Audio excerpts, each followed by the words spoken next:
सो hi everyone, एक बार आपका फिर से हमारे चैनल पर बहुत बहुत स्वागत करते हैं। सो फ्रेंड्स, कुछ लोगों के मेरे पास कमेंट्स आ रहे थे कि वह एलेक्सा 7600 एम्पलीफायर पर हम कितने बेस है वो एक साथ में चला सकते हैं। यानी फ्रेंड्स, एलेक्सा 7600 जो हमारी क्लास एस की बेस एम्पलीफायर है और इस एम्पलीफायर पर हम मैक्सिमम कितने बॉक्स है वो स्पीकर बेस के हम इस एम्पलीफायर पर चला सकते हैं। सो गाइज, आज के इस वीडियो में इस एम्पलीफायर का साउंड कैलकुलेशन करेंगे कि इस पर हम कितने बेस चला सकते हैं और कितने पावर के बेस हम इसके लिए लेने चाहिए, कौन कौन से स्पीकर है जो इस एम्पलीफायर के लिए सबसे बेटर रहते हैं और इस एम्पलीफायर पर हम 2 ohms पर या फिर 4 ohms पर या फिर 8 ohms पर कौन कौन से स्पीकर चला सकते हैं, वो आज की इस वीडियो हम कंप्लीटली जानने वाले हैं। तो गाइस, वीडियो को फटाफट से स्टार्ट कर लेते हैं।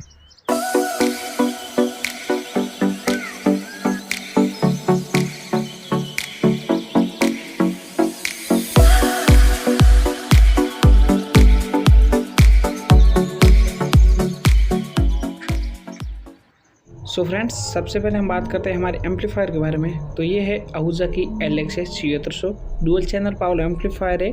यानी इसका एक पैनल 3800 वाट का रहने वाला है। दोनों पैनल यानी चैनल इसके 7600 वाट के रहने वाले हैं। यानी इस एम्पलीफायर पर आप 2 ohms पर 7600 वाट तक का लोड दे सकते हो। यानी 3800 प्लस 3800 वाट तक का लोड आप इस पर दे सकते हो। ये एम्पलीफायर हमारी क्लास एच के सर्किट के साथ में आती है और काफ़ी हाईवी पावर वाली है। तो इस एम्पलीफायर का मेन उपयोग आप बेस के लिए ले सकते हो। तो इस पर बेस लोड कैलकुलेशन से पहले इसका आउटपुट जान लेते हैं कि इसका आउटपुट क्या रहता है। तो 8 ohms पर 1600 वाट, 4 ohms के अंदर 2600 वाट और 2 ohms पर 3800 वाट का इसका आउटपुट रहता है। फिर फ्रेंड्स, हम इस एम्पलीफायर पर 4 ohms और 8 ohms के लोड कैलकुलेशन की बात करते हैं। लेकिन उससे पहले फ्रेंड्स, हम ये जान लेते हैं कि बेस एम्पलीफायर को किस ओम पर हमें रन कराना चाहिए, जैसे 4 ohms पर, 8 ohms पर या फिर 2 ohms पर। सो गाइज, बेस के लिए सबसे बेस्ट रेस्पॉन्स रहता है वो 4 ohms पर। 4 ohms पर जलाओगे तो एम्पलीफायर ज़्यादा हीट भी नहीं होगी और आपको किसी तरह की कोई प्रॉब्लम है या किसी तरह की कोई शिकायत है वो नहीं रहेगी। 4 ohms सबसे बेस्ट रहता है। फिर भी आप चलाना चाहे तो 2 ohms या फिर 8 ohms पर भी एम्पलीफायर को ऑपरेट कर सकते हो। तो फ्रेंड्स, सबसे पहले बात करते हैं 8 ohms के लोड की।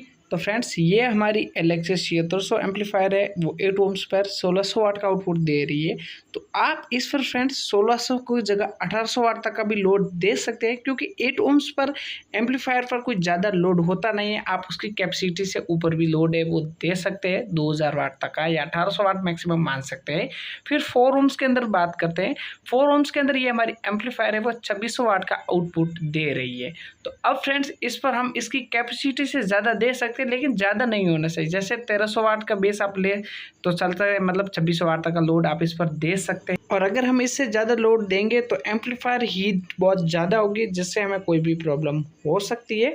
फिर बात करते हैं 2 ohms पर। सो गाइस, एम्पलीफायर 2 ohms पर बहुत ज़्यादा हीट होती है, तो हमको एम्पलीफायर की कैपेसिटी से भी कम एम्पलीफायर पर लोड देता है। जैसे ये हमें 2 ohms के अंदर 3800 वाट का आउटपुट पर चैनल से निकाल कर दे रही है, तो आप इस एम्पलीफायर पर 4 है वो 800 वाट के बेस चला सकते हैं, जिसका एक चैनल पर लोड हो जाएगा 3200 वाट तक का रहेगा। यानी 2 ohms पर 3800 वाट रहेगी, जबकि हमारा लोड है वो 3200 वाट यानी कैपेसिटी से कम रहेगा। तो एम्पलीफायर है वो इतना हीट नहीं होगी और बिल्कुल सेफ रहेगी।